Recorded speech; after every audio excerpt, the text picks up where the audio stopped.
Radhe Radhe Pallavi ji. Thank you, Padmini ji and Gayatri ji, for a wonderful session.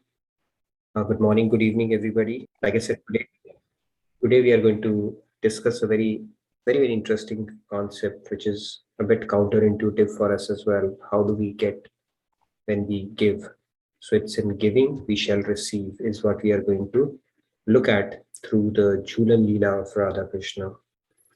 So let's get started. I'll pull up my screen for our opening prayers and then we'll get started. Sec.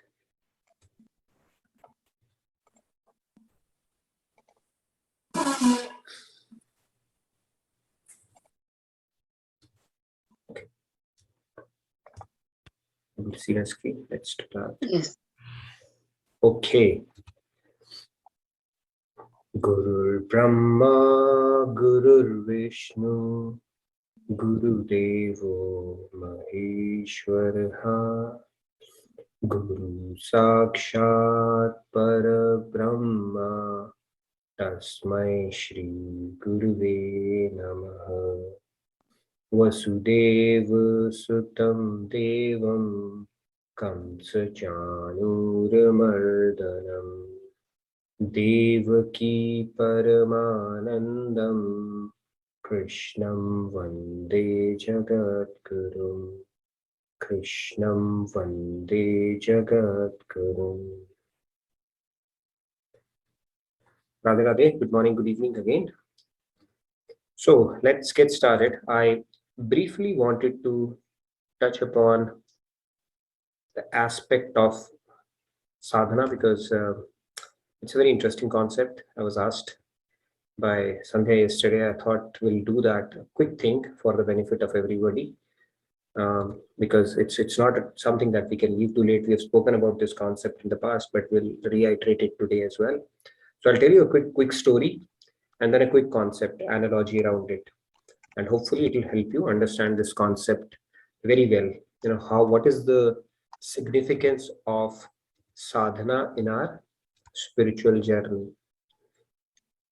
Now, Karam Yog part is one part, right? Where we offer results to God, or we contemplate God when we are doing our work. We are doing it for the pleasure of God, and even otherwise, there are occasions when we are, let's say, we are traveling, we are listening to bhajans, and when we are doing something, there are moments where we can contemplate about God.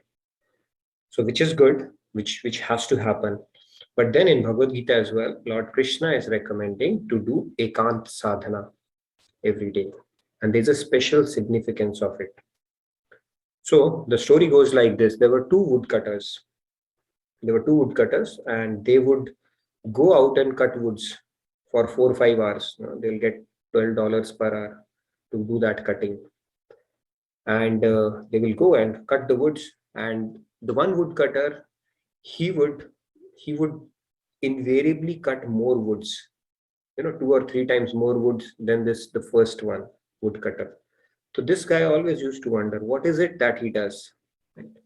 On further probing, he understood that this guy would actually work for 3.5 hours, but every now and then he would take out time and sharpen his axe. The other one would simply go mindlessly and start cutting the wood.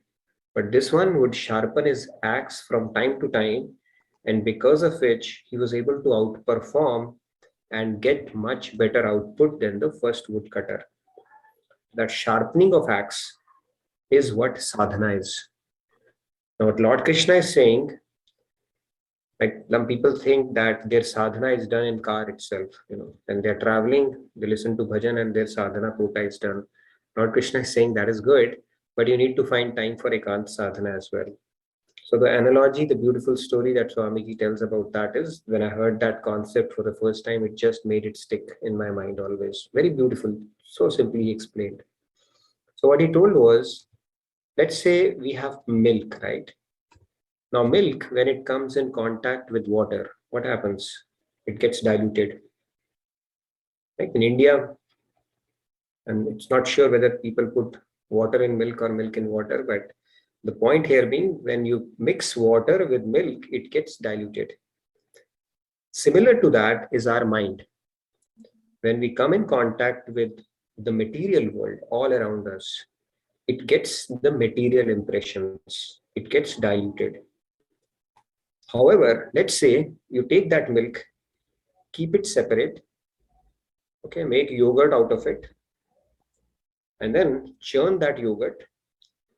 And then from that churned yogurt, get the butter out of it. And then that butter, you put it in front of water. And the butter will challenge the water, Mr. Water, you cannot do anything to me now. So this whole process of withdrawing the milk from water, making yogurt out of it, churning it, and extracting butter out of it is sadhana. If you don't do that, if you simply listen to stuff walking here and there, which is good, it is supplemental, but it cannot replace the daily sadhana or ekant sadhana aspect of it. This is exactly analogous to sharpening your axe. And unless we sharpen our axe, we cannot gain the productivity or the giant strides that we need to make in the path of spirituality. So that is the importance of sadhana, ekant sadhana, in addition to our karma yoga practice and other practices that we do. So hopefully this concept makes sense once and for all. All right, I can see some nodding heads. That's good. So let's get started now. Today's topic, I hope you find it mind-blowing. Okay, if you don't, then we need to talk again. I found it pretty interesting when I heard it for the first time. So let's see how we go to that.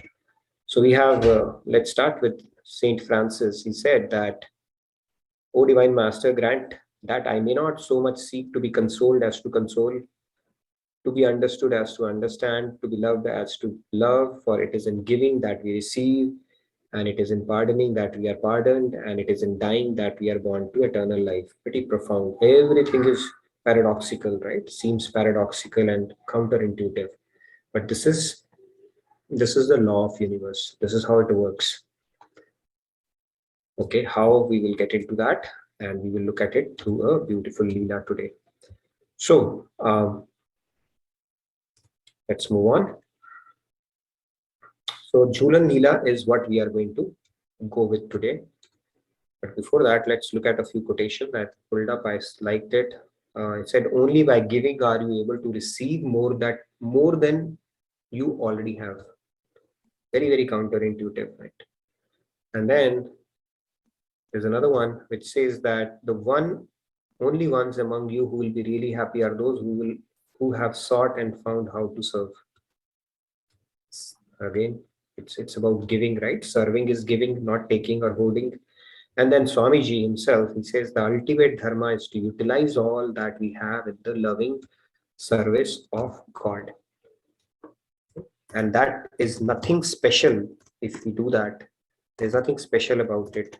It is special because you have acknowledged your constitutional position. So that is special. But actually, if you look at it, you are simply playing to what your original position in the grand scheme of things is.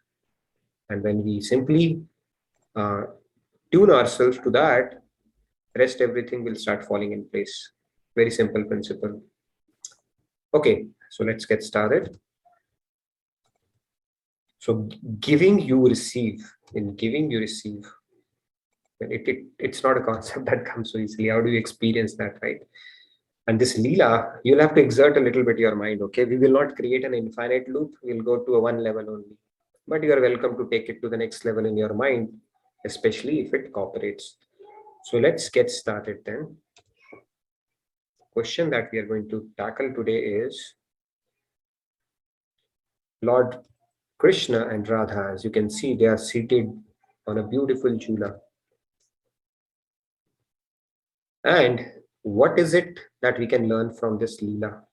We have heard about this Leela, right? They are swinging and gopis are around them and all that stuff, but we'll go the deeper concept around it. So what are we going to learn from this? And the second concept that we are going to touch upon it, can we really multiply bliss? How can we keep on multiplying it? And is there a limit that you can apply to that? Like in calculus, you do 0 to infinity. Is there a limit we can apply to that bliss? Is what we are going to look at as well.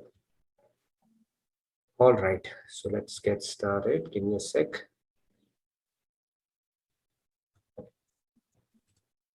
So here is Radha and here's Krishna. Now they have been laid a jhula in front of them. Gopis, in their love for both of them, they have placed a beautiful jhula in front of them. So the moment they see the jhula, what is the reaction? Let's look at what Krishna says. This is first iteration. He says, I'll go first. I'll go first, he says that. Now Radharani says, no, I'll go first. Right? We have seen the kids fighting for toys. I'll go first, I'll go first. They do exactly the same. And obviously, the bit of an argument ensues. He said, no, I'll go first. And she says, no, I'll go first. As you could imagine, right? Everybody wants to go for their own pleasure. However, after a moment, then Krishna says, okay, Radha, you go first. And believe it or not, the same moment, she says, no, okay, Krishna, you go first. Now again, a debate ensues. Right? First, they both want to go. And now they are saying, you go first, you go first.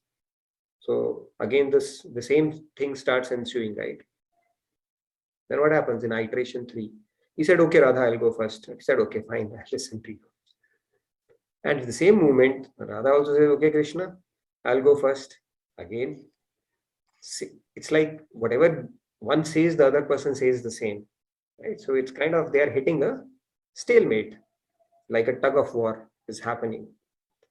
Now, when there's a stalemate that is going on between these two, now you can take it to many, I don't know how many iterations actually took place, but you got a sense of it, right? It's like whatever one is saying, the other is saying the same.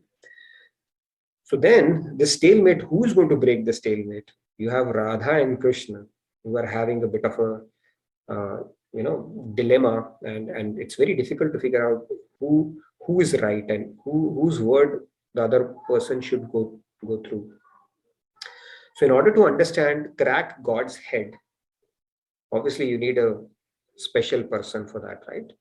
So the Lalita, the Ashtasakis of Radharani, one of them, she comes to the rescue of this situation. She says, let me tell you what's going on in your heads, okay? Jivatmas will not be able to understand.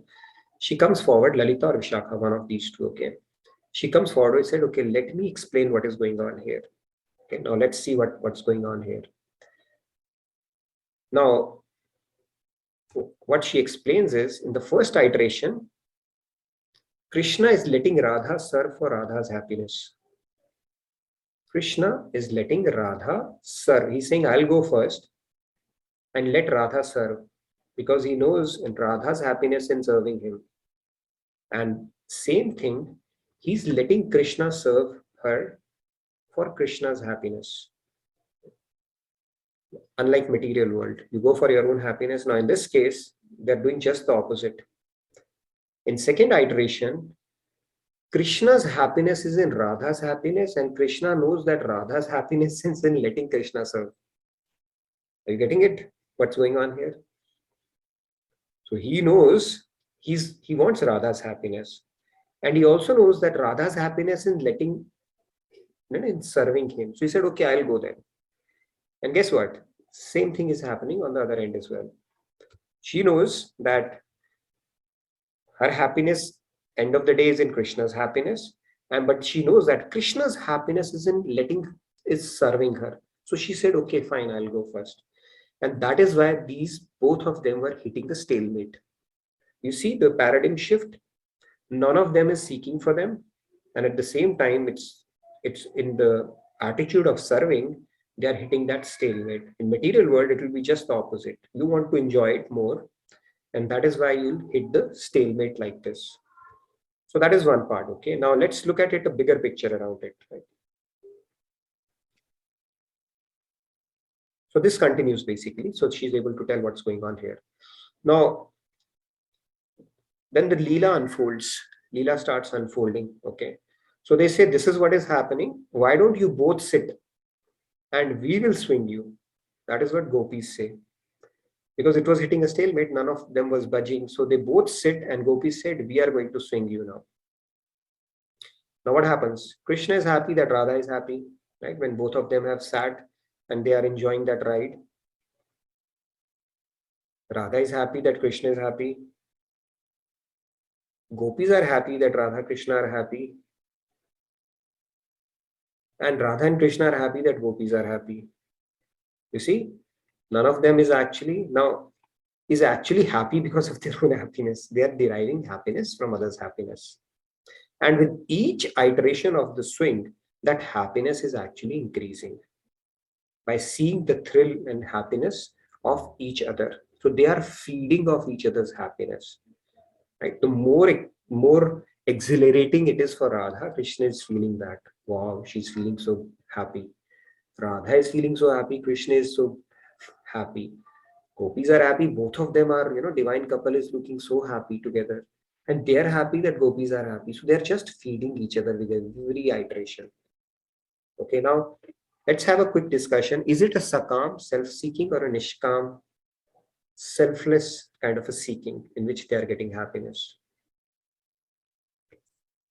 And second question that I will pose is, you think the bliss would have been more or less if done with the intention of seeking for self? Normal circumstances? Yeah, let's hear. Quick discussion, maybe. Yes, Shyamji. Yeah, Radhe, Radhe, please go ahead. Yes. It's all Nishkam Bhav they're doing, Gopis and Krishna Radha also. And because they all want to make each other happy. And moreover, Gopis are not doing for themselves. They want that their Bhagwan should be happy. In whatever form they can do, whatever they can do. And the bliss will only be multiplied. It won't be less or half, unless they're doing it for themselves. The moment they seek for themselves, there will be no bliss. There is no bliss, because as we all living in a material world, we all seek for ourselves. So there is no bliss. It's only short-lived. We have to really find happiness in every other thing. Then we get fulfilled. But when we are in the divine energy or divine company, it always multiplies. It always multifolds. Sure. The feel. Yeah. Radhe Radhe. Beautiful point, Shyamji. So yeah, you think the bliss is getting capped? Because normally we seek for ourselves. But in this case, if in a normal situation, let's say everybody was seeking for themselves, you think they would have ended up gaining something more than what they're gaining right now? Sandhya has raised her hands as well. Yes, Sandhya, go ahead. Yes, Sandhya ji. Radhe, Radhe, please go ahead. Radhe Radhe. Yeah, I mean, it is selfless, and that is why I think it is going to reach to infinite level, because it is like a positive feedback loop which will keep increasing, because they're all interconnected, and everyone's happiness will make other one more happier, and so on and so forth. But if it was for self, then it will have limit and it will get capped. So yeah, very true. Pretty amazing, right? I mean, I just took it to one iteration. Think if they had gone through 10 iterations, it's like how quick God's mind can process it, right? You can actually keep on, his happiness is in mind, and so he's thinking that. So, but the point here is, at no point any one of them are actually seeking it for themselves. It's only for the other, and in the process they are getting it. So that is how basically the rule is. Now in this world, of course, yes, Shri Ramya, go ahead. Yes, Ramya ji. Radhe, Radhe, please go ahead. I'm very sorry to interrupt. No. I noticed one thing, and I had a doubt also. So I wanted to say that it is like the God, they are taking responsibility to keep themselves happy, not for them, because the other person would be happy if they are happy. Is it something like the concept of self-love, which we see in today's world, that you need to love yourself so that others could love you? Is it something like that, what we hear in today's philosophies? Mm-hmm. So now, how do you reconcile it with self-love? Can you just yeah, so self-love is you love you love yourself and you take care of yourself, knowing that when you are happy, people around you will be happy. So it's not the love out of selfishness, but it's like you should love yourself so that you could love others, and others could love you, something like that. Understood. I think the responsibility of keeping ourselves happy lies purely with us, right? Even the responsibility of our emotions lies solely with us. We cannot say that because of so and so my mood is off, and because of so and so I'm not happy. And it's only if we are happy can we spread happiness around. That is also there, right? So very true. From that sense, it's a responsibility, because you understand the big picture part of it. If I'm not happy, I'll not be able to do justice or spread happiness around myself as well. Right? There's an English saying as well: if I won't take care of myself, then who else would? But if that is the only thing that I do, then who am I? So it is important, but should not be the focal point of our life alone, right? It is important to an extent where we are able to operate effectively and not spread negativity around for us. Right? That is why it's very important for us not to get depressed or not to have negative thoughts, because it is infectious. If one person is not in a good mood, they can bring the entire family down. So the responsibility of our thoughts or our emotions lies solely with us. We cannot really blame the world or external situations, circumstances to be responsible for our bad thought process or our negativity or our emotions. That's a fact. That is called mature thinking. See, when kids are there, kids, they say, my mood is like this, my mood is like that, right? So which is fine, they are kids. But when we grow up, in our mind, we still remain juvenile. When we do complaints and blame things for the rest of the world, then we have still, it's kind of a juvenile mindset. The mature mindset would take responsibility for their emotions and figure out the game plan to get out of it. An immature or a juvenile mind would say, no, I have a right to my depression and my bad mood. It's just like what kids do, but then your mind is still doing that, and mind is like that only. That is why spirituality says, take control. Don't play to the dance to the tunes of your mind, and don't let it be juvenile for the rest of your life, because then it will not let you grow. So that is the key. Right? We feel entitled to a bad mood. We feel entitled to went out. We feel entitled we had a bad day, so my mood is off. No, spirituality tells us play with your mind, tame your mind, befriend your mind, and take responsibility for your emotions. Nobody is responsible for what you are feeling other than you yourself. So externalities are one part of it. However, this principle that we are discussing about, let's go a little deeper with a discussion. So yes, in this case, we see that it is doable. You'll say, no, in the world it is not doable. Yeah, it's not doable. But if both people are capable of doing it to some extent, you can experience it even in this world, right? In giving, you shall get kind of a deal, right? You say treat people like you want to be treated. There are those principles even in material world, they hold true, but spiritual world, that is the level of selflessness, of the purities these souls have acquired, that there is not even a single trace of selfishness in them, and in the process they automatically end up getting much more than what they otherwise would have gotten. So that is the key point here. Yes, Ashaji, you wanted to add something, and then I'll go to the next slide. Yeah, yeah. Radha Krishna Ji, go ahead. Radhe.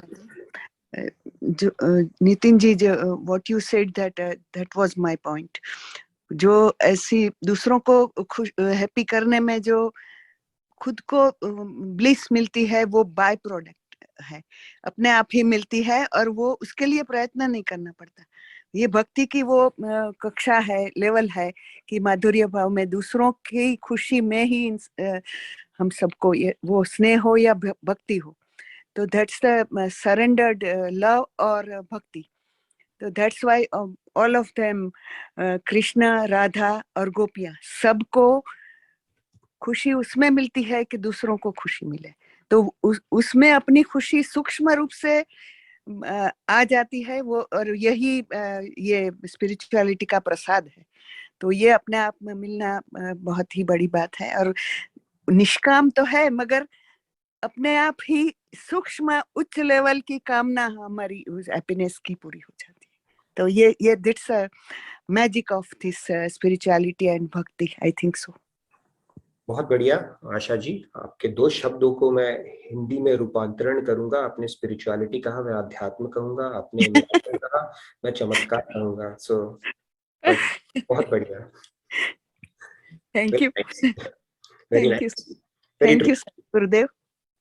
ऐसा मत बोलिए, मैं आप ही की तरह हूँ, इससे हम बैठ जाता हूँ, तो इसका कोई वो नहीं है. Anyway, so the point that we were discussing, it's in giving is when we get, and we can go through some of the experience. I'm sure a lot of participants would have experienced that as well. Okay, let's get to that, because it is a universal principle.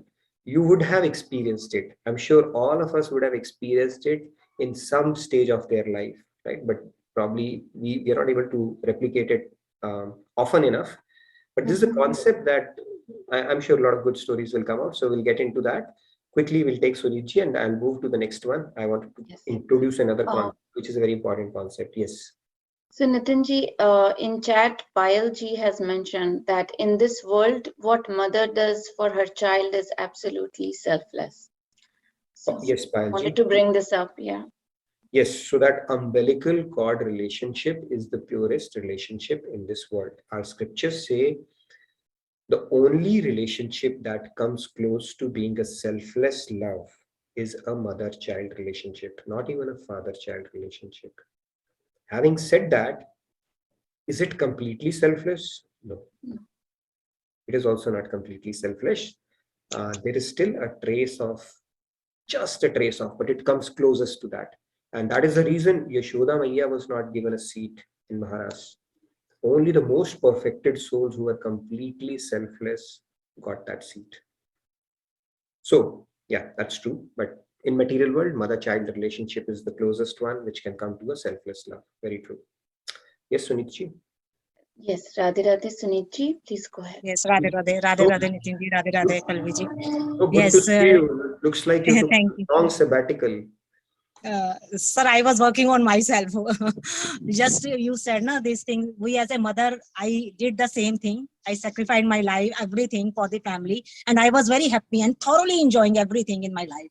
But recently, you know, the family, then they start taken for granted.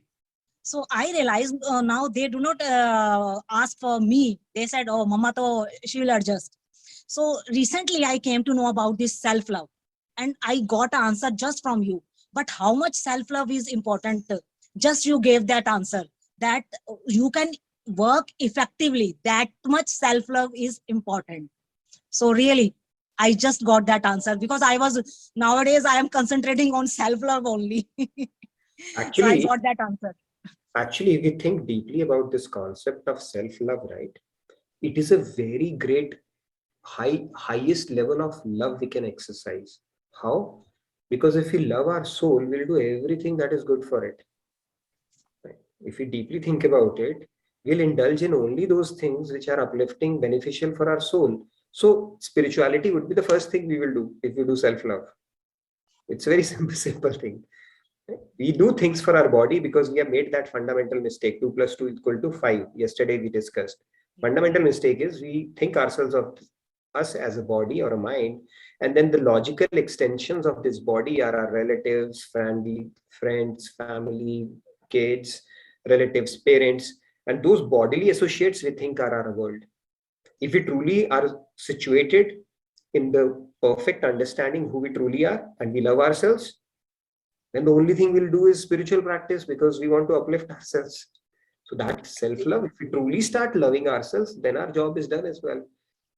We love ourselves, but we love the exterior part of it, the mud part of it, insentient part of it, which is a temporary thing, because we have forgotten our true identity. So self-love is good in that sense, if we truly understand it. So we have to think a little deeply about it. Yeah. But good to see you back, Sunitji. Really good to see you back. Yes. All right. So now let's move on. Yes, Samji, you had a question? Yeah, let's move on to Samji. Radhe Radhe, Samji, please go ahead. Radhe Radhe. Nitinji, what is the trace of selfishness that mother has? It's a good question. I mean, you're asking a right question to a wrong person. Okay. Yeah. That selfishness, there's a bit of a bliss-seeking thing is there. Right? Probably it's there. I don't know. Something is there that there's a bit of an expectation there as well. Although that is just a trace of it when it comes to Maybe mothers can answer. Others can answer, but Yes. scriptures tell us that relation is also not devoid of complete selfishness. So I can only speculate in my head. That is probably what it means. I would agree to that, that there are a bit of expectations. And as the child keeps growing, expectations also start increasing. Yeah, yeah. So there's a trace of it probably. That is why scriptures say no. This is also not something which is completely devoid of selfishness.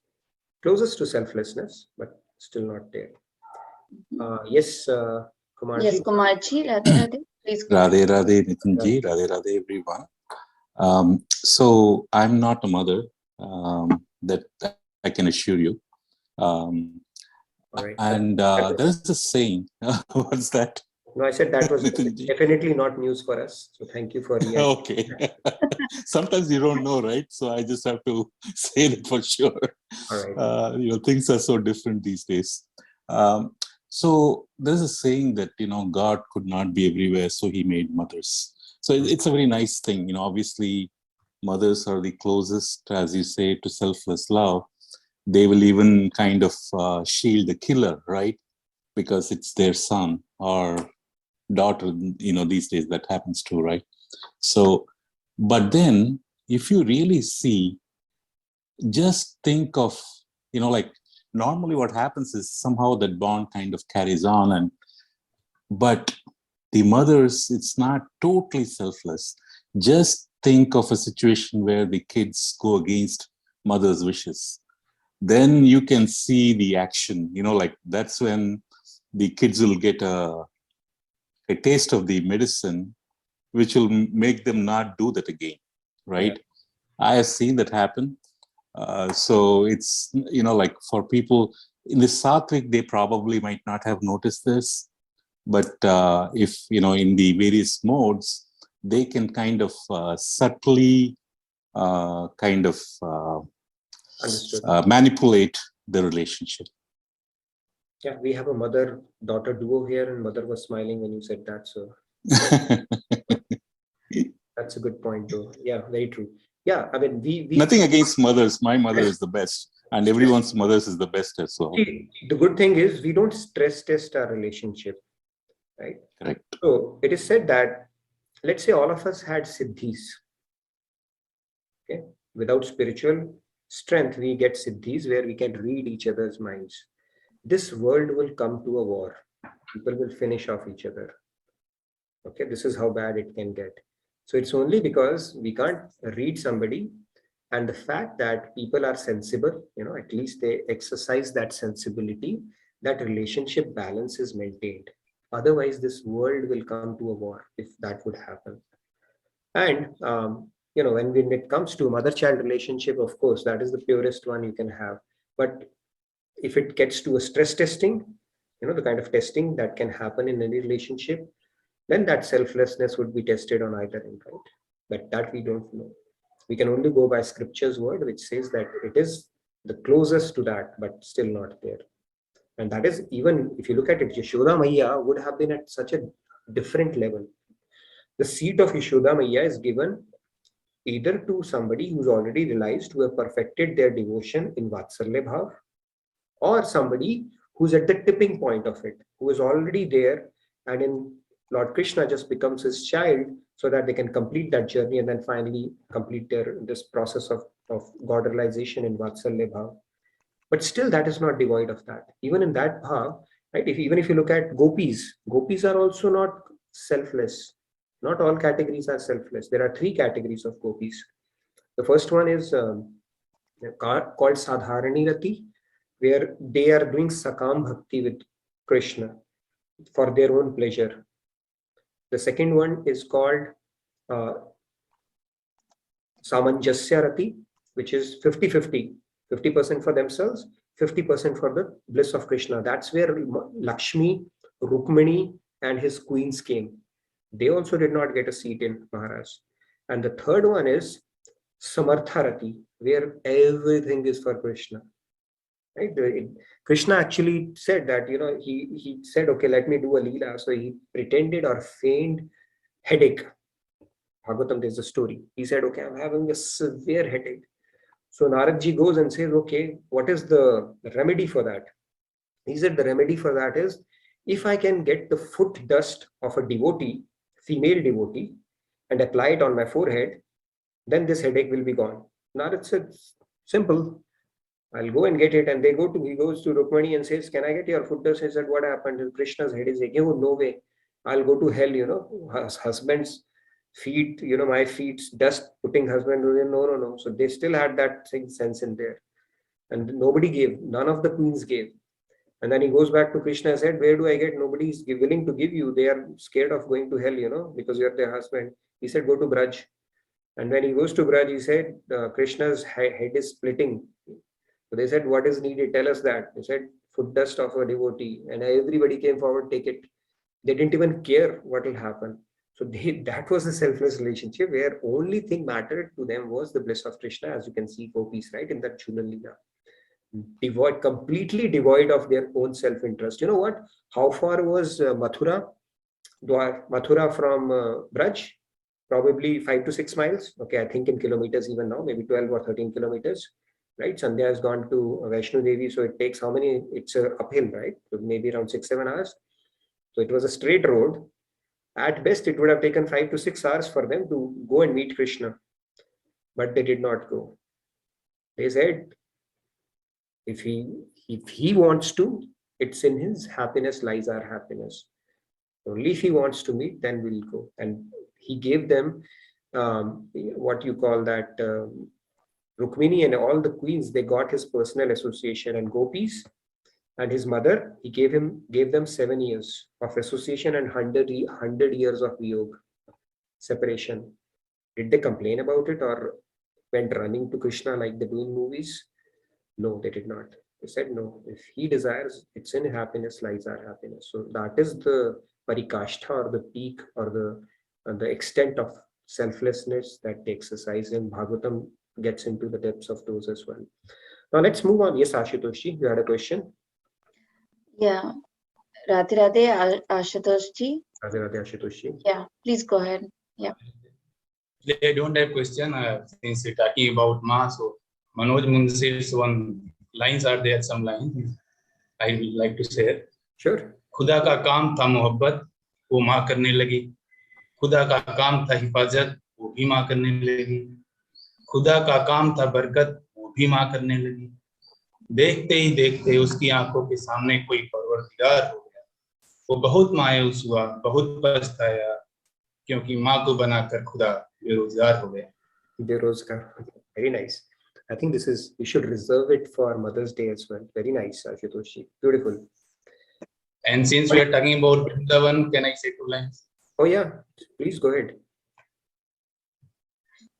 हो कान्हा मेरे तेरे दर पे रहूं, तू ना आंख से एक पल हो छल हो. मैं दूर रहूं वृंदावन से, जीवन में कभी ना वो पल हो. Beautiful. Very nice. Beautiful. Yeah. Very, very nice.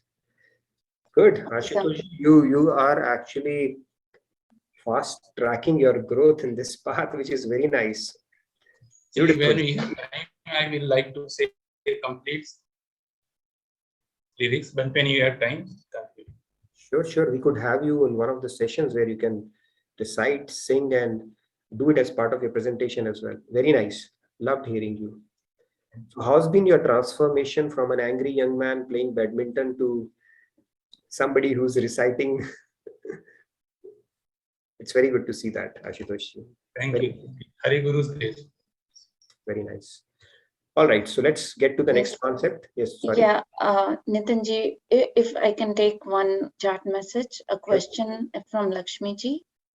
Giving is easy, getting the same need little more effort. Getting the same needs a little more effort. Okay. So I think it is in context of, I think if Lakshmi ji is here, if you raise your hand, Lakshmi ji, you can talk about this. So is giving with the hope or expectation of getting back, basically, where we find looks like that. Okay. Yeah. Yes, Radhe Radhe Lakshmi ji, please go ahead. Hello? Yes. Can you hear me? Yes. There's a lot of disturbance. Yeah, I'm traveling, so that's why I kept a message. Yeah, I think what I feel nowadays is before to give something from my pocket, I used to think a lot. But now it's easy to give it to someone, and seeing the smile on their face, I feel very happy. So what now I come to a conclusion that giving it is easy now, but getting the same thing, I think it needs little effort. So that's my point. Yeah, it takes effort to begin with, but then it is addicting actually after a while. You get addicted to it as well. There was a big. It's not just about giving the money part of it, but then Not once the money, whatever it is, whatever it whether is. it's something, a thing, or some words, or some talk, or whatever it is. It's not like material thing or helping Sharing. others by, yeah, sharing, whatever it is, not only the material thing. True. But yeah, I think you can experience that. We'll get into that. We'll hear from some participants as well on this because it's a very important concept. So let's wait and hear from others as well. One more concept I wanted to introduce was what is the maximum extent of bliss a Jivatma can attract in this manner? Okay, so let's talk about it. Here is a Jivatma. Okay, I picked up a young Jivatma, but let's say it's a devotee. Okay, now when they get bliss from God, right? God has his way to give you or make you feel blissful, right? Like gopis were feeling at that point, right? A lot of gopis are jivatmas as well. So what they do is they are feeling the bliss, but they offer it back to God. Again, put it back to God, put it in his service. Okay, it's like, okay, it's for you. And God's rule is he multiplies the bliss and gives it back. They give it back again, and then he multiplies and gives it back again. Now this competition goes on forever between a bhakt and God because bhakt gives it back and God does not run out of fund. That okay, I could multiply and only give it back this much to you. So this competition continues forever. That is the sweetness of realizing God in his personal form. A Brahmagyani is deprived of it. And that is why it is said that in bhakti, there is no Purnima. Purnima means the full moon. Can a full moon become fuller? No. So in bhakti, there is no Purnima means there is always something next to look forward to. Even after God realization, that bliss can just keep on increasing. So that competition between Bhakt and God continues forever and ever and ever. I mean, we can't understand, scriptures tell us, so just give it some thought, but it's a very deep concept for sure. All right, so let's see. Joanji has now. I'll pose the question and have it's in giving that we received any real life examples or realizations anybody would like to share. That would lend more credence to this concept because I'm sure people will have some stories and example to share of their own experience. Yes, Joanji, you take the Yes, question. Radhe Radhe, Joanji, please go ahead. Radhe Radhe, everyone. Okay, so I just wanted to chime in regarding mother's love. I was listening to this conversation. I was debating whether I should chime in or not. So here is my perspective. As we all agree, when a mother loves her child unconditionally, loves the child to death, just will do anything for that child. But on the flip side, the mother love is so great for that child that when the mother is doing something for their children, it brings that mother great joy. And because it brings her great joy and she's happy, then that's why it's not selfless, because she gets joy from having children and raising children and seeing them happy. So my understanding is that if doing something brings you happiness, then it's not selfless because you're getting the reward as well. So there's a little bit of selfishness. I don't know if it makes sense what I'm trying to Yeah, say. it does. It does, and that's probably the reason. Yeah, there's a bit of your own thing. You get bliss out of that as well. Yeah. It's only in the head you can speculate what it means even to give up that bliss and then getting it again, giving it back. But maybe as we progress towards that stage, hopefully in one of our lifetimes, we'll be able to appreciate that concept. But for now, we can just go by the theory, what our scriptures tell us, and try to digest it as best as we possibly can. Yeah, because I cannot fathom a mother loving her children, and that does not give her joy, because as a mother of 3, it gives me great joy to see my children happy, to do what I'm doing for them, you know, when they were younger. Now they're older, but nonetheless, that love will never die. And, you know, just seeing them gives me happiness. And then you think, okay, whatever you're doing, it's not totally selfless. There's a bit of joy for you no matter what. So that, Yes, that's yeah. right. Okay, thank you. Radhe Radhe. Radhe Radhe. Very nice. Okay, quick announcements. Pallaviji, if you want to make, I want to make a few announcements about the yoga festival that is coming up. Please do sign up for it. That's going to be a wonderful, wonderful event. 2 keynote speeches from Swamiji, opening and the ending one, and then some very, very well-known faces and names in the spiritual world right now. Swamiji's, as you can see, they are going to be present in that as well. And we have family camp coming up. Your accommodation, food, water, entertainment, all will be taken care of. So do sign up for that. We have Bay Area Temple inauguration coming up. So if you are in or around that area, do go there.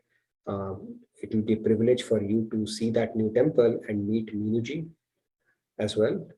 And so these are the 3 things I wanted to let you know about. We do have a fundraising information session coming up on Saturday as well. Do take a look at that as well. Over and above, anything else, Pallaviji, you wanted to share? I would just add one more thing is about, please do not forget to register for volunteering. Yes. I'm going to put the link over there in the chat so that, you know, if you would want to register for any online volunteering or in-person volunteering, please do that for Yoga Festival. And last thing is, please fill in the feedback tracker with your comments and questions. Yeah, at least half a dozen people are filling it these days. So please fill it up. I like to read it once in a while. So do put in, if nothing, just say I have nothing to say. I'll read that as well, but please do fill it up when you get a chance. So, okay, let's get to the hearing some experiences around it's in giving you get. Okay, it's not just theory. Let's hear some practical examples. I'm sure a lot of people would have something, you know, to share about. Let's get started. Yes, Sandhya ji, Radhe Radhe, please go ahead. So Yes. this is a material world example. Like while we were kids, so among us as siblings, we used to, like, you know, say there is, I won't take example of Rasgulla for a change. I will say gulab jamun. So those are this in Delhi, we used to get those small gulab jamuns. And we brothers, sisters, like, you know, when there's last one left, we'll fight who will get it. And my father would always say that, you know, give it. I mean, just let it go. Once you let it go, automatically it will come back to you. We will initially not understand, but then we had this experience, and, you know, I will let it go, my brother will let it go, my sister will let it go, and then that will be left. And then okay, you take it, it's okay. So that sort of an attitude comes. So it is in giving that we receive. So that was one such experience. Yeah. Beautiful. There's a story also, right? I teach kids. So there's a beautiful story. I love that. So there was a guy, he goes to hell and heaven trip. Okay. He was going to hell and heaven trip. So when he goes there, he sees that there's a big table there, very nice food out there. And people are just fighting, abusing, frustrated, and with sullen faces. And then he sees why it is happening. The reason it was happening is because they had long arms, okay, with no elbow movement, arms. Okay, so just imagine you are hungry, nice food in front of you, and you are just hungry. You just have arms where you can just hold the food, nothing else. So they are so frustrated. Then he goes to heaven. The scene is exactly the same. People with long hands, no elbows, with good food. What they're doing is they're picking up the food and putting in others' mouth. So in return, the other one is picking up and putting in their mouth. So that principle is there as well. In giving, they were getting. And these people were just wanting for themselves. Since they could not, they are getting frustrated and angry around it. It's a very beautiful story, but it drives home the point. Same thing, there's a balloon activity with adults. You give them a whole balloon, take them in a room, right? And spread out all the balloons and say, get yours. And immediately you'll start popping sound, you know, balloons bursting, because everybody's like helter-skelter trying to find their balloon. The simple thing would be you find whichever balloon you find, you call out the name and give it. And somebody will call out your name. So Anyway, it's a good activity as well. You could try that as well. Let's hear from Anuranjan ji. Yes, Manoranjan ji, Radhe Radhe, please go ahead. Radhe Radhe Manoranjan ji. Radhe Radhe, Namaskaram to all of you. Am I audible? Yes. Namaskaram Manoranjan ji, you are audible. Yeah. Actually, Nitin ji wanted to have some practical insight on the concept of giving. So let me share an incident which happened in my life. Actually, some years back, I was going with my colleague to some village. Actually, so there was a program there. On the way, just on the road, I saw there was a dead body of a dog. Actually, that might have been came up with an accident with a truck. So the body was there. Okay, and that was actually 2 to 3 days. And it was the smell. There was a huge fouling smell over there. Everybody, those who were passing by, they were seeing at the dog, the dead body of the dog. Everybody was criticizing, but nobody was doing nothing. Nobody was doing nothing. So I also did nothing, and we went by. But the question was that situation lingered in my mind. I was not able to concentrate what to do, what not to do. So there was some kind of restlessness within myself. Why this incident is happened? So after completing that program, when we returned, I requested my colleague that let us do something about this. So we stopped our vehicle. We came down. We picked up with our precautions. We picked up the dead body of the dog, and we moved it to aside, and we dug a hole, and we put that there, and we closed it up. Now there was no howling spell. Everybody was at peace. The situation was normal. In the same way, my situation was normal. Because the restlessness which was within me came down drastically. It was at rest, it was at peace. So the question is that, see, if you do something for the society, if you are in the tendency of giving, if you are in the tendency of nurturing, automatically that will also help you out of, because as you were discussing, that will be a byproduct. So obviously that comes to you. So this is a practical example what I wanted to share. So we used to say that paropakarai gavanti buddha, paropakarai phalanti bruksha, paropakarai bahanti nadya. So everybody what you see around is they are all doing paropakara. Only human beings do also do paropakara, but there are some human beings, actually those who do not practice it. So they should do it. Thank you very much. Thank you, Manoranjan ji. Very nice. Beautiful example. Yes. We feel something, peace, and there is a feeling that would tell you, something could happen. That is how it works. Let's hear from, I can see a couple of other hands, hear from them as well. By the way, just a quick reminder, tomorrow's session is not on. We will resume on Monday. Okay, so please do remember, I'll anyway send out an invite cancellation for tomorrow's event, and we will be again meeting on Monday evening, Tuesday morning. So yes, Rahul, over to you. Yes, I saw Swati ji hand raised before as well. Swati ji is there as well. Yeah, we can come to Swati ji. Yes. I can see Rahul ji. Come down. Radhe Radhe, please go ahead. Yeah. Radhe, Jai Shri Krishna. Hare Rama, Hare Krishna. Please go ahead.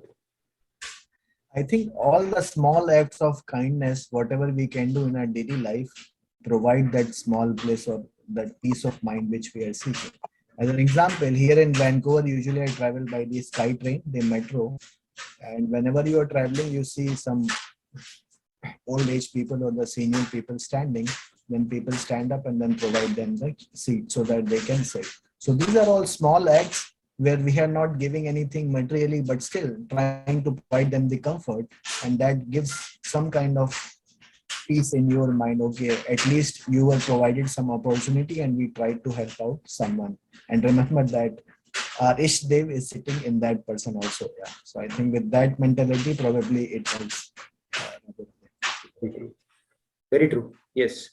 When we do any such act, because God is seated within, He will make you experience something out of it.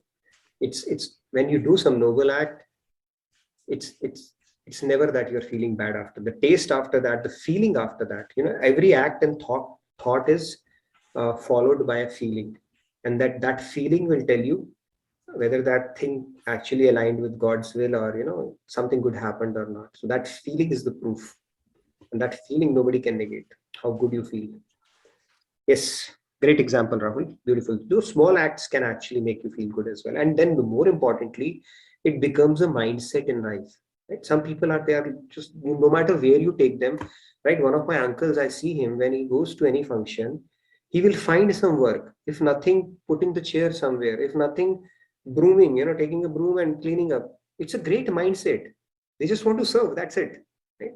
And if you look at Sikhism, they don't go into deeper philosophies. Nishkam Seva, that's all they focus on, right? And the more the menial the Seva is, the more purifying it is. When you wash utensils, when you put food, in particular, like Lord Krishna did that in Rajasuya Yagya, by the way, for all the guests, it is purifying for you. And if you look at it in Sikhism, Nishkam Seva is the operative word. That's it. That one thing can actually uplift you like anything, because one thing that God loves is humility. And when you do Nishkam Seva, humility has to be at the forefront of it, or the foundation or the backbone of it. One part, Guru Gobind Singh, Guru Nanak Dev Ji, he told them Nishkam Seva, and that's it. You just focus on that. Go to a langar and you'll experience it. In any such a beautiful thing. Yes, Swati ji. Yes, Swati ji, Radhe Radhe, please go ahead. Yeah, Radhe Radhe. I wanted to tell one story. It's a material world story. Like one king was there, and he had this people in his kingdom were all lazy. They used to not work and do anything. So what one day he did know, he took some coins and kept one stone on it in the middle of the road, and everybody were passing by, but nobody lifted that stone. And then this happened for few days.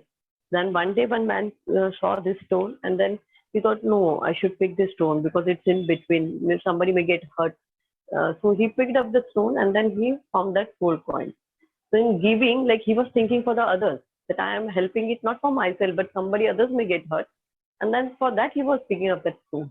So in same way, in giving we receive, the same way like when I give something to now anybody. Earlier it was material conscious, giving others for something we'll get in return. But now when we give the things, we don't feel anything. For giving, we are feeling pleasure, like, "Theek hai, le liya, chalo le lo." So that feeling inside what I used to get before, now I don't get that feeling that I'm giving something to somebody and some return I am expecting from them. And even this thing is helping me in spirituality also, like selfless love for the God, nothing in return from God. We are doing just Nishkam Bhakti, and whatever he wants to give, he will give according to his wish. Beautiful. Thank you. Very nice, Swati ji. In fact, yeah, very, very truly said. In fact, it's in giving you get, but you don't focus on the get part of it. That should not be your motive for giving at that point. So in giving, you are anyway going to get, but then you don't give with an expectation that you will get. In the right attitude of service is actually thanking God to give you that opportunity, because not everybody gets that privilege to be able to help somebody in some way. So it's like, thank you, God. And I've seen people who shed tears while doing seva because they think how fortunate they are, getting that opportunity. That is also a bhav. Rather than thinking, wow, I'm doing something. No, it's a privilege. It's an opportunity given by God. And only thing that should come out from our heart is gratitude. That, you have chosen me as an instrument to get this seva done. Wow, thank you, God, for that. Yes, Samji. Yes, Samji, Radhe Radhe. Radhe Radhe, Nitin ji. Yeah, I mean, we also experience that joy, inner joy, when we do small acts of kindness. But it is still surprising that we tend to seek more for ourselves. Like if we see, maybe we are taking things for granted. Suppose there is mother itself living with us who is so selfless, and still, even though she is giving selflessly, we still seek more and more and tend to find small like faults when they show traces of little selfishness. And suppose even take Swamiji, he's doing selfless seva for his guru. Just because Maharaj ji has a vision, he is doing all this selfless seva for for his pleasure, for his guru's pleasure. I mean, he doesn't have to do any of this. He's so much qualified. He doesn't have to do all this. He's very knowledgeable. He might as well do seva for his guru and God itself and live his own life serving them. But he's doing selfless seva to his guru and benefiting all of us.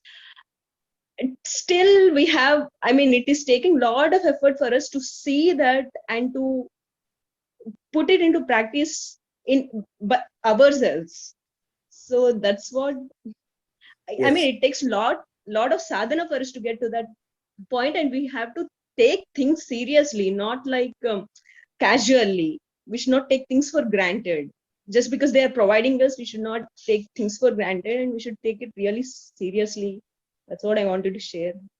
No, that's great realization, Samji. I think I can understand what you're trying to say here. Yes, you're having some deeper realization, right? When we see somebody, okay, he's doing that, maybe he doesn't have anything better to do. We don't think deeply, but you are getting to the depths of understanding. Very true. And when I look at his routine, the schedule, the life that he has, just one bag he will have, his mic and few things. That's it.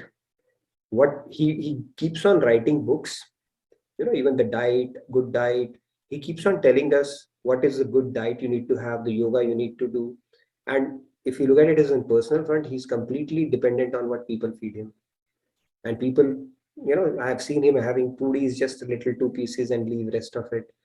So he's completely asherit on that. Nothing means nothing. And then, right, you rightly pointed out, one, he could have easily chosen the path of doing his own sadhana and sitting and enjoying the bliss of God and Guru. What the amount of undertakings he has taken is phenomenal. Phenomenal means phenomenal. It's like the sky is the limit. The kind of sankalpas he has taken, the kind of platform he has created, it's only because of that we are sitting here today, right? The seva has come our way. It is just mind blowing, and not even for a moment he's free. If nothing, he's writing a kid's book. If nothing, he's writing the next book, translating Bhagavad Gita. What next can I do? It is at a different level, superhuman level for sure. So, I mean, I will not be able to do justice to what he does. Of course, he's at a different level. I call him the Hanumanji of so Maharajji, basically, the amount of work he does. He's at a different level. But look at his seva for his God and Guru, unbelievable. Time zones, how many time zones he crosses, different houses he stays, just with one bag and just relentlessly thinking about what next I can do, kind of a deal. It's pretty amazing. It will give you goosebumps if you think about it. And we are very fortunate that we have come in contact with him in this life. That is where we should feel extreme gratitude to God. It's not easy for people to come in contact and getting that mentoring from them. It's just not easy. It can change your life. If I look at my life 5, 6, 7 years back, I couldn't have imagined, it would take such a big turn and in such a short span of time. And it is a good change, basically. And that is the effect these people can have on lives around. And I've seen so many lives where people have given up 6-figure jobs and taken upon a life of full-time seva. There are so many people here who have given up their plum jobs in companies like Amazon, AT&T and all. And they have just picked up seva, and amount of seva they do, not even a CEO will do if you pay them stocks, salary, and everything in life. They do much more than that. Selfless seva.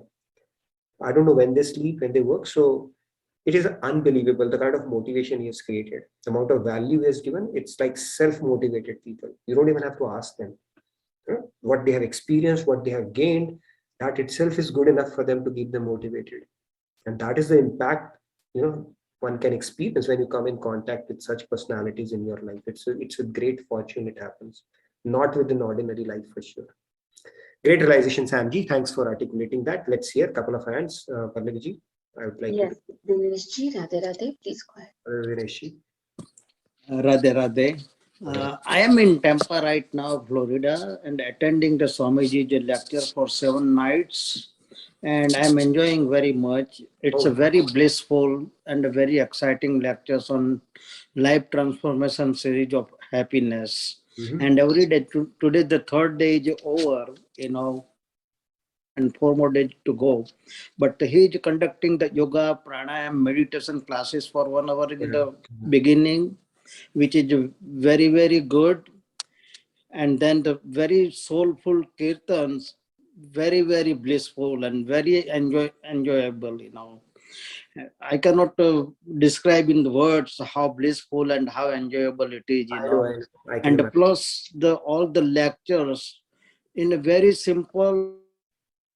simplified form, easy to understand, and just goes into your mind. And we cannot move our mind away from that, you know. We just constantly focusing on the each and every word he just speaking. It's very good to be with him. And particularly in the morning walk, every day morning, we are getting together and having a walk and breakfast with him, plus the question and answer sessions during the morning walk. We are learning a lot from him. So that's what I want to share my experience with the Swamiji. You know. Thank you for sharing that. In fact, he sacrifices that time also, morning walk also, because he rarely gets a chance to do it on his own. And he spends that time also. So I asked him, when do you get your sadhana ekanta time? He said, when I travel, that's usually when I get that. Okay. Also, we are going to have a walk on, I think, Saturday or Sunday for the Very project nice. for university and the healthcare for the rural areas. You know. Wonderful. Yeah, enjoy the blissful time. I know those kirtans. It is a pretty amazing experience. You can just feel like Very amazing. staying there forever. You know, people actually, I've seen people crying after they don't want to get back to home because what they experience that they've never experienced before, right? That bliss of God that you feel when you retreat your mind from everything and just immerse yourself.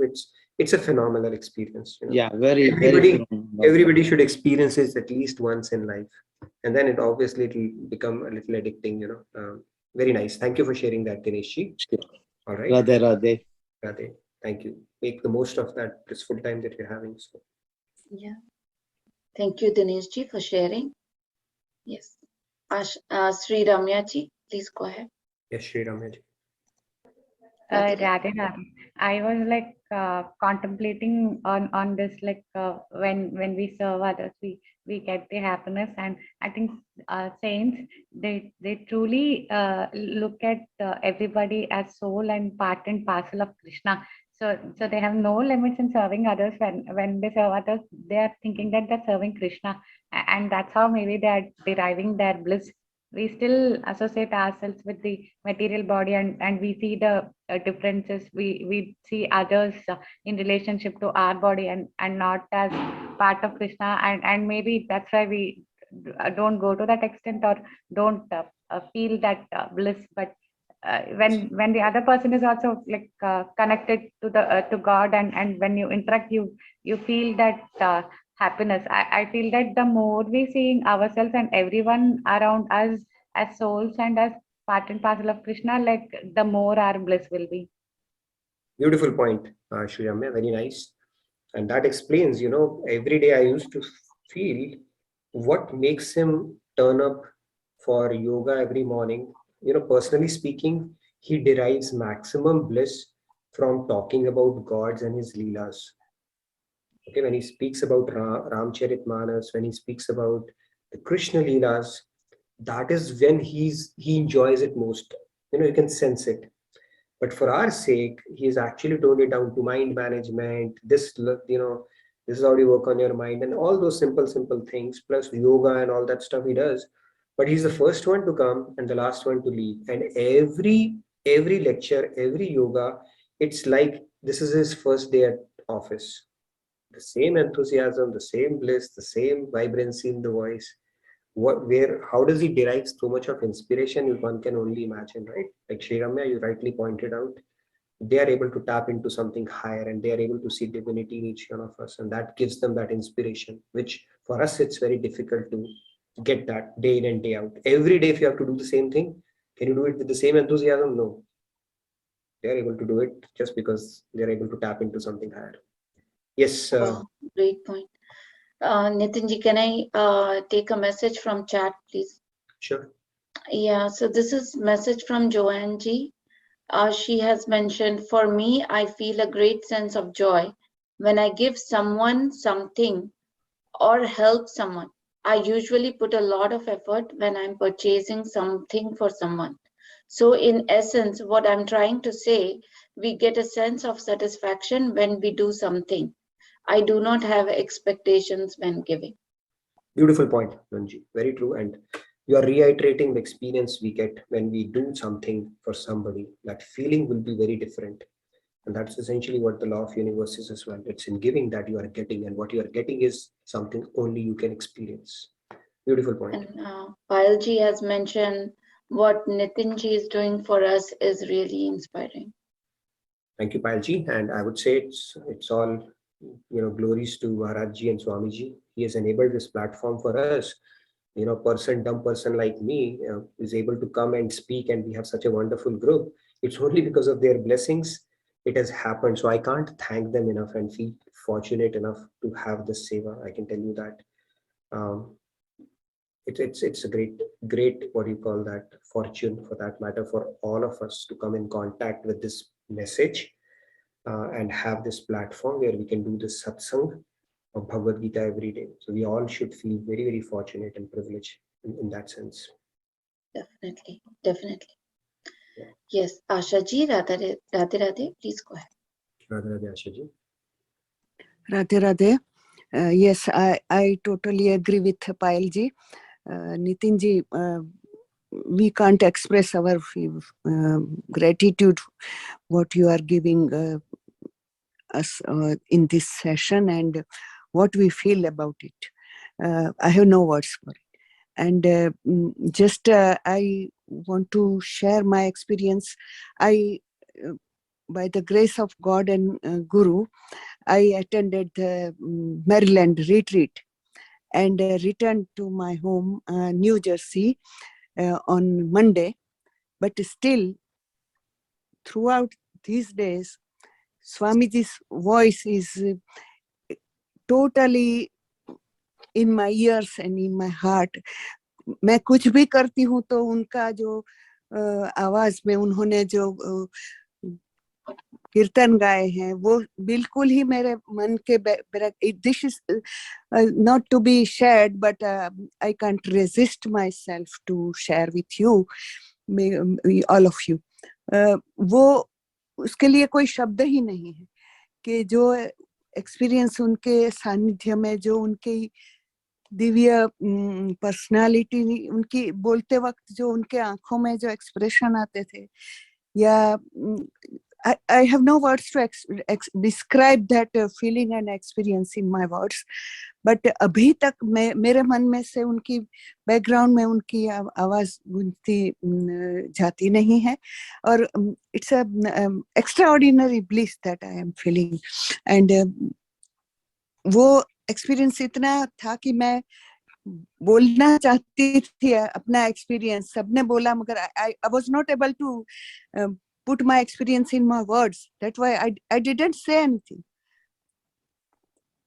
Understood. Yeah, I can. अभी हाँ, and वो आपने कहा ना कि जो अपने आप के साथ वो एकांत साधना कब करते हैं, तो मैं भी यही सोचती थी, और स्पेशली जब वो जेके योग के बारे में वीडियो दिखाया जाता था तब हम उनके सामने ही बैठे थे, तो मैंने स्वामी जी को ऑब्जर्व किया, और वो अपने आप में उस थोड़ी मिनटों में वो अपने आप में इतने गहरे उतर गए थे कि I have taken that video, how he was with himself and with Guru and God.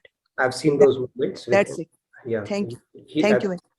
धन्यवाद. आपने उनके सानिध्य का प्रभाव और उनके सानिध्य ना होने का अभाव का जो वर्णन किया, बहुत ही था. So धन्यवाद उसके लिए. But I know something that has to be experienced in person for sure. I can understand, and I've seen him getting into that zone also at times.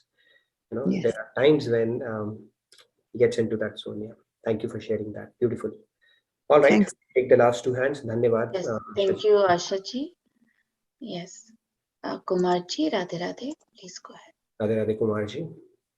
Radhe Radhe, Nitin ji. Radhe Radhe, everyone. So, I have truly experienced this kind of happiness in doing right for others, even though sometimes it could mean more for me to do or more headache for me. And this is with a recent thing at work. I was managing a huge project which went from green to amber to red, and then it got changed, like the release got changed from April to October, and now it's January. And then what happened is they moved me from that position to a better position, actually, which is a program manager. But I still wanted to complete this project because I knew so much of it, and anyone new coming in would have difficulty. So my manager said, why don't you just help the new person, get up to speed, which is really tough. But what happened is suddenly I realized that someone had moved this project, which was number 1 in priority, to January, to number 21 in April. And I'm like, why? What did it happen? Because they use some kind of a one-size-fit-all formula to move it, because of the hours. But I knew that that was not the right situation. And I could have just kept quiet because, it meant I would have to have several meetings, kind of get some confirmation from some people, because the new guy would not be able to take it up. Like for a couple of days, I said, you know what, yes, yeah, let it go, let it go however it needs to and all that stuff. I'm not going to take, but it just troubled me so much. Then, just one day I just had a discussion with my manager. I said, this one has to go in January. It has its best chance for success. She said, what do you need to do? I said, I need to do all these different meetings with different people, just confirm this, and then I'll get back to you on this. And luckily my manager accepted that because I had so much experience on the project. And then today we kind of pushed it back, or brought it back from April to January. And this was like, my main interest in this is the company which I'm working for should benefit, right? That was my chief aim, even though it took me like 12 hours of different meetings and some headache and all that stuff. So basically, when you, that is one more example, I would say, when you do for others, you get the benefit of it, of course, not to rest on it. That was one thing. The other thing which I wanted to just notice, I always wonder at Swamiji, like how much energy this person has every day, day after day. And then kind of, started contemplating on that. And then one thing which I see is Swamiji is one of those souls who has truly understood the purpose of his life and gone headlong into whatever needs to be done. I think if any of us do the same thing, probably we'll get closer as well. Of course, Swamiji is miles ahead, but still, I think we are scared of things and all that stuff. And so some people are even scared of trying to find what the purpose of life is. And it's not very easy either. So we need to kind of do that contemplation and get headlong. Then you also get energy to do it. Like, if you start loving those things you do, then you don't have, it's not like a job anymore.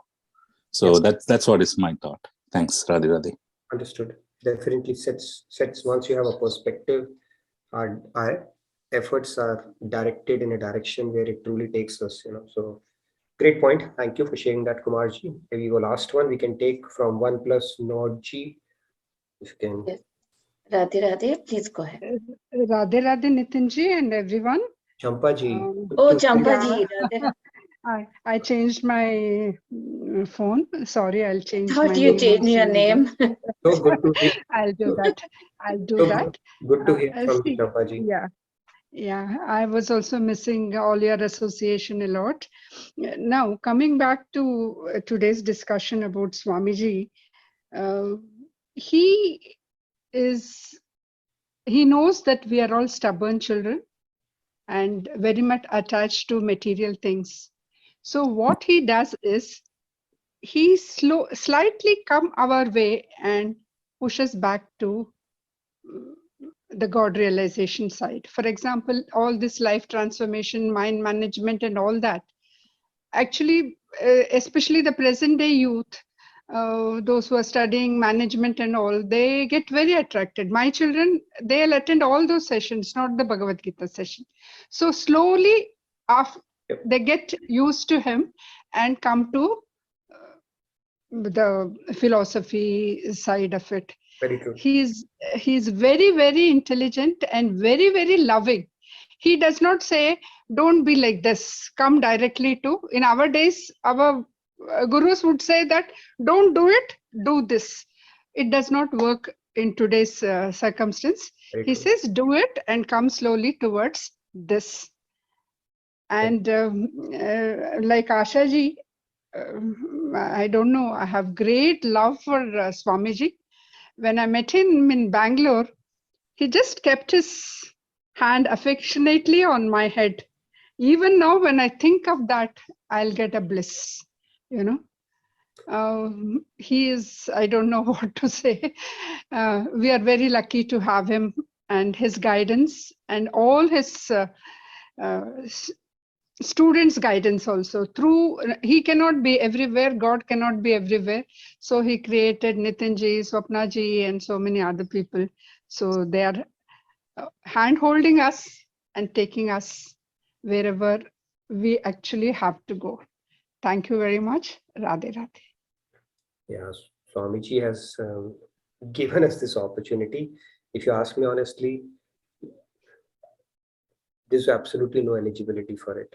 Okay, but it's his grace and his compassion and his mercy for giving, you know, people like us this opportunity where we can do something good for ourselves, and in the process we all are benefiting. So that's what I can say. But I must say, Champaji, great to hear from you, and you are one of the fortunate ones who has gotten the privilege of Swamiji putting his hand on your head. Okay, doesn't normally do that. So if he did that, hang on to it. Okay, you can savor that forever. He doesn't do that normally. So just wanted to let you know, you would have seen that anyway. So great. Wonderful, wonderful discussion. Loved it. We did Radha Krishna Lila and some philosophy, and a lot of good examples came. Thoroughly enjoyed it. I'm going to miss it tomorrow, but we'll be back on Monday. By the way, Yoga Festival, I wanted to let you know, Yoga Festival will start from 15th, and that week we will have Monday, Tuesday session, and from 15th onward, we will have yoga gems every day. So different teachers would come, the same slot, 9 to 10 slot. And during the course of that week, we will have until next Monday, we will have different teachers who will come. So do attend those sessions. They're going to be really nice. And I will also be taking one of those sessions that will be on the subsequent Monday. So I'm still figuring out a topic for that, but do avail this opportunity. They're going to be beautiful sessions. And Yoga Festival anyway, you guys can register and sign up for it. It's going to be an amazing, amazing, amazing time. So thank you again for a wonderful discussion. Some people have taken a quick nap and come back on. So let's do our quick prayer, closing prayers, and then we will have a wonderful day and a great rest of your evening. I'll say that after the prayers. Okay. So yes. Anybody who wants to do the prayers today? Payalji? Yeah, Payalji, please go ahead. Yes, please go ahead.